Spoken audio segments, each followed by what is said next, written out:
Hello and welcome back to the Arsenal Media Centre. It's been a while, hasn't it, since we last caught up. Just taking a drink there, a little swig from my good old Arsenal mug. Hope you're all keeping well during the lockdown, and I say all of you. There's 19 subscribers, but I appreciate you. That's the main thing, isn't it? Right? Got to start off in a small way.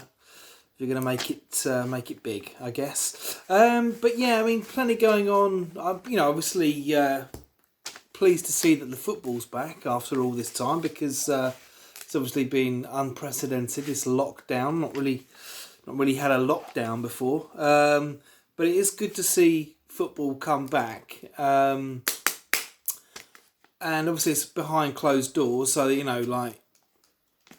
no atmosphere. But so you can make your own joke up about the Emirates and the lack of atmosphere there. So I'm just going to let you do the jokes now. Basically, we returned with 2 defeats. We lost to Man City. Now, you could say that we were going to lose that anyway. Unfortunately, as an Arsenal supporter, it's really got to the point now where you kind of look at games and you think, right, we're definitely going to lose that game, which is a shame because it never used to be like that. Whoever it was, you got the feeling that we were going to give them a good run for their money, and I'm talking, in the George Graham era, Stuart Houston, his season, or half a season in charge. Then Bruce Rioch, and obviously the first few years of Arsene Wenger, where we were absolutely brilliant, absolutely no question about that. You just thought, well, there was a time under Arsene Wenger when you thought, we're definitely going to win this game. Absolutely no question about it.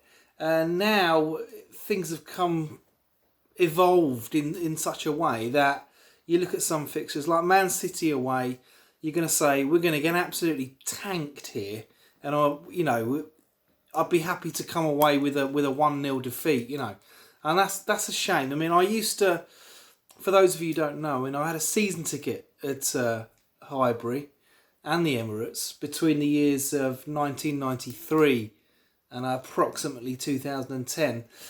Before every game, as the players were sort of getting lined up for kickoff and there'd be a roar of anticipation, I used to, say, yeah, up the Gunners, come on, like that, as a bit of a kind of superstition, really.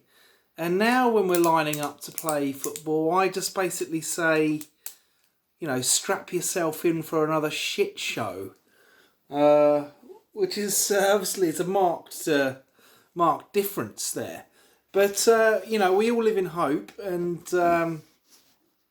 there have been some encouraging signs since we returned to action. Obviously it wasn't good to see Leno get injured at Brighton. No one likes to see that.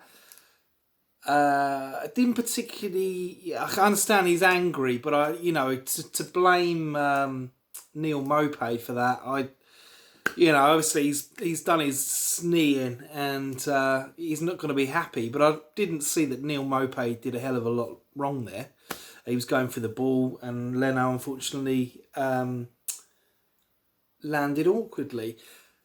I have to say I've been impressed by Emi Martinez since he's taken over between the sticks. He's got down and made some pretty decent stops. And and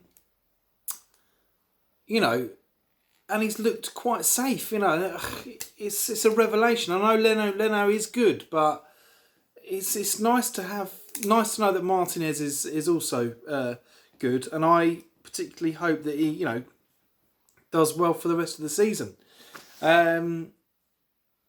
We obviously went on to lose that game against Brighton, which wasn't good.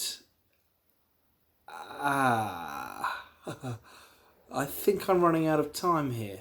It's like a Zoom call, actually. We're running out of time. We've got about 14 seconds left. I shall create part 2. I'll create part 2 of this video. So join me after the break.